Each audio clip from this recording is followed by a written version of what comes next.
My name is Anandi Shah and I am a British Gujarati.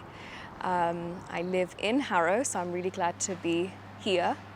This is kind of like another home for me. It's a safe space. I'm also an actor and a radio presenter and podcaster as well. So I'm doing lots of different things and I'm going to be doing lots of different things. The love for the arts, I think, has been there since a very young age. I mean, I remember singing at a very young age, and I'm not professional, but I'm sort of amateurish. I mean, acting really came to the forefront during school, studying drama classes at school, and there was a love of performing. Growing up in Harrow, there is such a huge cultural and ethnic diversity that I didn't feel excluded for that very reason. Of course, I know that isn't necessarily the lived experience of other people, and that is shocking and unacceptable.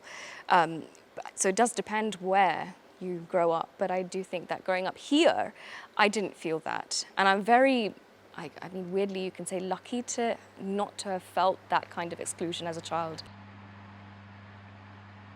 I would love to be an established actor, presenter, garba dancer as well, singer hopefully. Not to sound sort of self-aggrandizing, but I would like to, as well as other people of my sort of cultural background, continue to be, or at least try to be, pioneers in this kind of industry and in this sector, because it's still there is progress, but there's still a long way to go. So I would like to hopefully do that and just draw on the strength and inspiration of my parents and grandparents, because this is where it all links back to that and ties back to that. If they had that bravery and courage to be able to do what they did, to grow up where they did, to travel where they did, to raise their families and also help the wider community at large as they did, then I can do this. My sister can achieve her dreams as well. We can all achieve our dreams.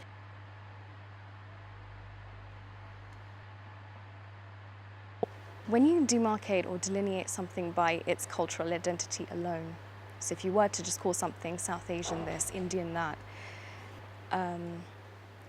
what tends to happen is that then it just sort of becomes confining in and of itself and restrictive in and of itself. Of course, I understand the reason for doing that, to be able to express pride and just the pride of our heritage and where we come from, and that's absolutely important and valid. But when that continues for so long, it becomes to then paradoxically define us by outsiders, by other people. So I think that's where you see the stereotypes emerge. In Sanskrit, there's a saying, Vasudeva Kutumbakam, the world is one family. You can still, obviously it's so important to still celebrate your heritage and recognize where you come from, but you can do that and also be part of something bigger than yourself as well.